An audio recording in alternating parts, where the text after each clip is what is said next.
Update. My sister seems to think she's entitled to my trust fund and lied to try and get it. Original post. There's a bit of backstory to this, and I'm not sure what's relevant, but I'm sure you'll tell me if I blather on too much. Mostly, I just need to rant. My 38 female family is a little messed up. I essentially have or had 5 parents and 3 different groups of siblings. It's a bit much. As a child, I was living in the US with my adoptive parents, and a lot of things went down that wasn't great, so I moved back to the UK when I was 9. I had a lot of trauma and the beginnings of a rather serious drug problem, and so my American dad set up a trust for me before he died, so that anything mental health related was paid for, and I didn't have to stress about being able to sort myself out as I got older. It's been rather handy over the last 30 years, paying for a home when I was a teenager, therapy, rehab, basically anything needed to help me not die. At some point in my teenage years, I made contact with my biological parents and their other kids and was welcomed back into the fold. Some of my full siblings had issues with this. Fair enough. It was a big change to everyone's lives. My little sister, now early 30s, apparently found it particularly hard, and so we've never got along and have been no contact for almost a decade. This has become particularly apparent in recent weeks, after she contacted the solicitors who are in control of the trust, pretending to be from a rehab facility in the US. She sent them an invoice for a 3-month stay, requesting payment to the bank account of a friend of hers in the US. The first I heard about this was a phone call from said solicitors offering their commiserations that I was due to enter the facility, wishing me luck, and double-checking the details. I am livid. This is tens of thousands of pounds that she's tried to steal from me. Money that she has absolutely no right to. She never met my adoptive parents. She's not owed any money from them. She's lived a perfectly normal life with both of her parents, her other siblings, holidays, uni paid for, no big dramas. And she thinks she can just take from me because she wants to buy a house? And thinks I should help her out because I ruined her childhood. Except she can't even just ask. She has to try and steal it. I have no idea what to do about this, because if I go to the police, then it'll create even more drama in the family that I could do without, and I feel like that's exactly what she wants. Our parents will side with her, and she knows it. I don't want to give her the satisfaction, but I'm just so mad that she chose this specific way to try and take what's not hers. It feels like such a low blow. Obviously, she's getting the sweet F around, but WTF?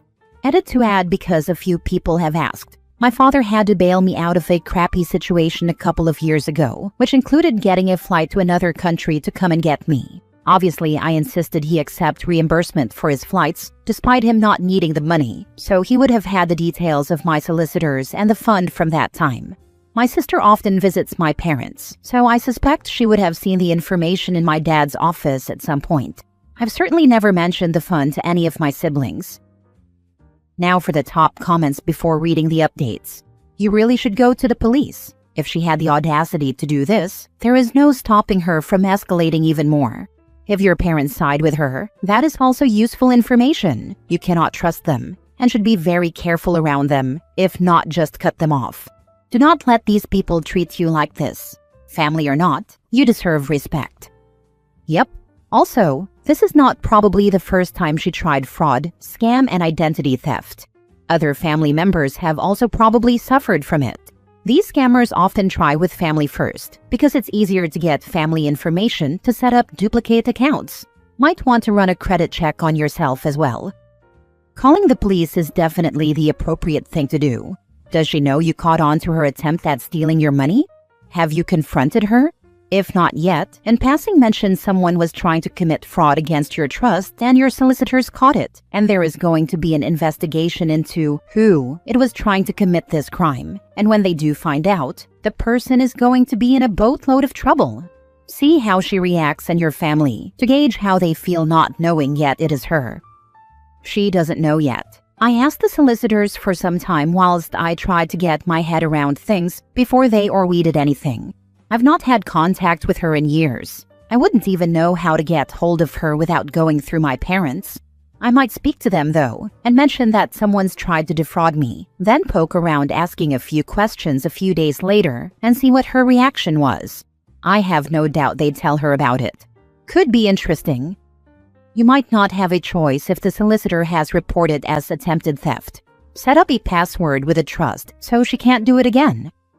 That trust is definitely locked down now, no doubt about it. I didn't think I needed it to be quite that secure because I didn't think anyone would do this. But oh well, we live and learn. Do you have a will? Make sure she can't inherit and knows it. Don't let your bio parents inherit either because she will think she can get it from them. Stay safe. I don't actually. I really should sort that eventually. When I die, what's left in my trust gets shared between my kids and my brother and niece in the US. That's all tied up, right? So the UK side of things have zero chance of getting anything from there anyway. Mini update. So this got pretty overwhelming pretty quickly. I'm balancing getting things done and tied up with not losing my mind, which is always fun. The solicitors are reporting everything for me, as they are indeed required to do. Turns out I'd misunderstood and thought I had to get involved, but no, it's all on them, and I'm going to just let what happens happen. I'll be setting up a meeting at some point to go through all of the transactions made over the last 20 years or so, just to make sure nothing else nefarious has gone on. Thanks everyone for the reassurance that I'm not doing something wrong by wanting this sorted, but I'd appreciate a little less speculation on my life and the role my parents play in it, if you could manage that. Now for the full update 10 months later. I don't like to leave a story unfinished, so even if no one is interested, I'm just gonna leave this here. A final update about my sister feeling like she's entitled to my money and attempting to steal it from me. So, after months of pretty much just waiting, it turns out absolutely nothing is going to happen. No charges, no consequences, no official acknowledgement. Beyond a few, "we understand your frustration" emails. The friend whose bank account my sister tried to funnel the money into has been fully cleared. It would seem they had no idea what was going on. The police spoke to them early on, and it apparently became obvious quickly that they weren't actually involved. The US police won't take it any further because no actual funds were transferred, so there was no financial loss. And because my sister is in the UK, the UK police have closed their side of things as well because the US cops aren't interested, so she just gets away with being an a-hole once again, I guess. So that's that. 9 months of paperwork and stressful meetings with solicitors and one minor mental breakdown, only to be told it's essentially gone nowhere, which is pretty anger-inducing but also kinda expected. Somehow that woman gets away with bloody everything. We haven't spoken, and we won't. I'm not sure what my parents' involvement with her is these days, but I know they won't be expecting us to be in the same room as one another again. So I guess that's some level of support. No contact prevails. I know this is frustrating, but you got a small win in that she was entirely unsuccessful in getting your money. This is true. I haven't read all the comments, so this may be redundant, but make sure your solicitors know to never pay out one single penny without your express permission, and maybe your notarized signature. I would set up a security code that only you know so no one can try to impersonate you. Also, make sure you have an ironclad will that your sister cannot contest.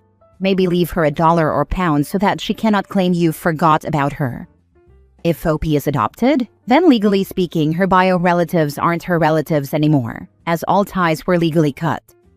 Yep, this. In the eyes of the law, other than my husband and kids, I have one stepmother and one niece. Time for a new bank, one that she does not know about.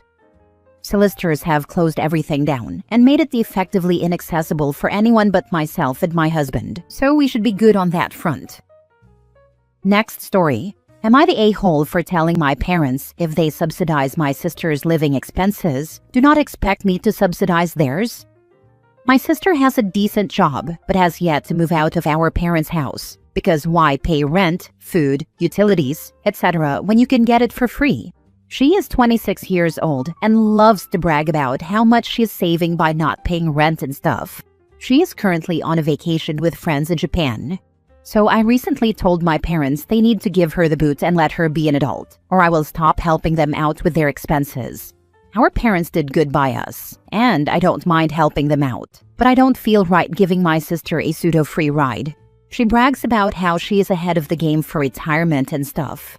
I told her of course she is, because all her major expenses are covered by someone else.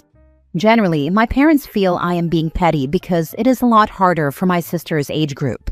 I reminded them it was hard for me too, but I had to make it work. For whatever reason, they feel she has it so much harder and needs this extra support. I agree that maybe an aspect of jealousy is present because living at home was never an option for me. For my sister, it was just assumed, but the other reality is my parents could not afford to let her live rent-free if I was not helping them out. I pay their mortgage, insurance, and property taxes. They suggested I use that money to help my sister instead, so she can move out. What? She can afford to fly and stay in Japan for 1 month. She goes on multiple vacations a year, and she needs help paying rent? I get that they are worried about her mental health. She shuts down very easily, and in high school she had a bad stint with self-medicating. So sure they are afraid of her going back down that rabbit hole. Maybe I am just being the jealous older sibling because I didn't get the same type of love and care she did. I was old reliable. It was expected of me to do well. She got a B and it was a major event. I graduated with honors and got a card with $50. She graduates, and it's a major milestone and family event. I get that parents grow as they get older, and we have a 10-year age gap between us. Though yeah, am I being an a-hole here for not taking into account my sister's and her generation's issues and hardships? I have the means to help. Like my dad said, I should just help because it is the right thing to do. Am I being petty? Not the a-hole. Stop paying for their stuff, unless the house is yours. If the house is yours, your sister can pay rent to you.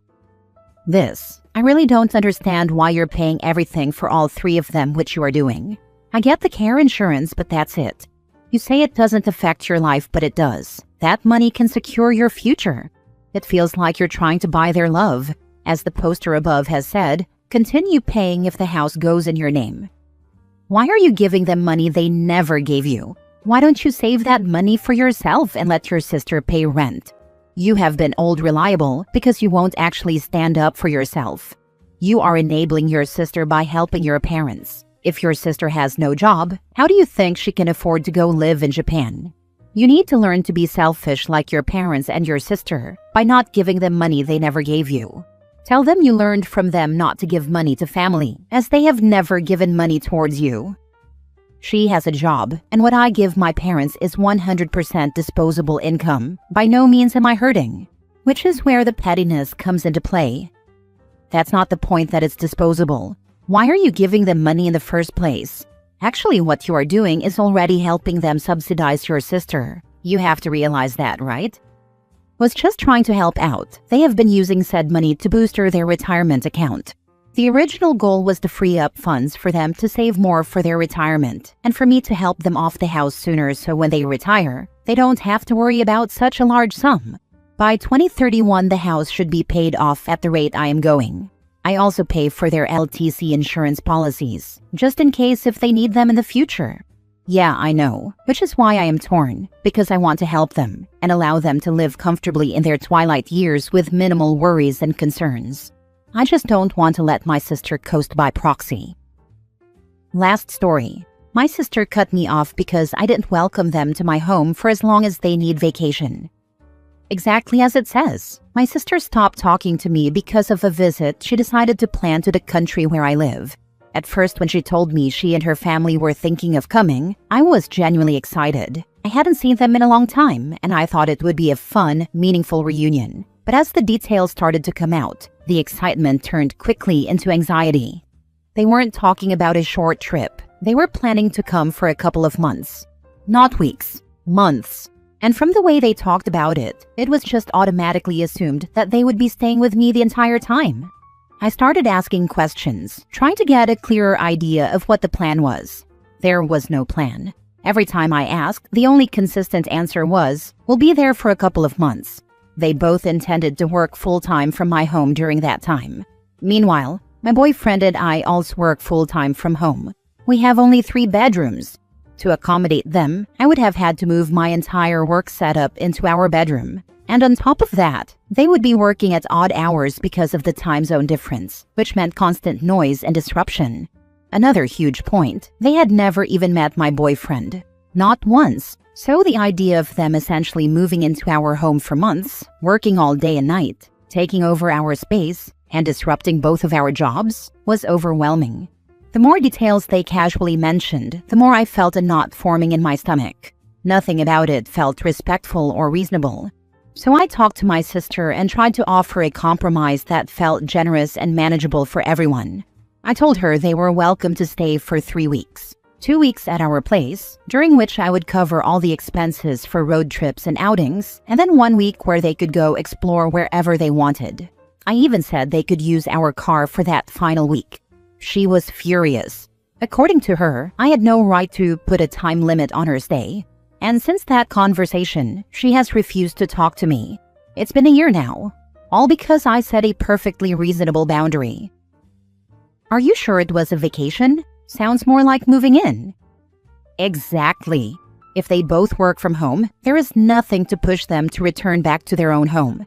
Is there anyone else OP can talk to where she lives to find out if they are letting go of their place back home? Or mutual friends that might know what the sister is really up to?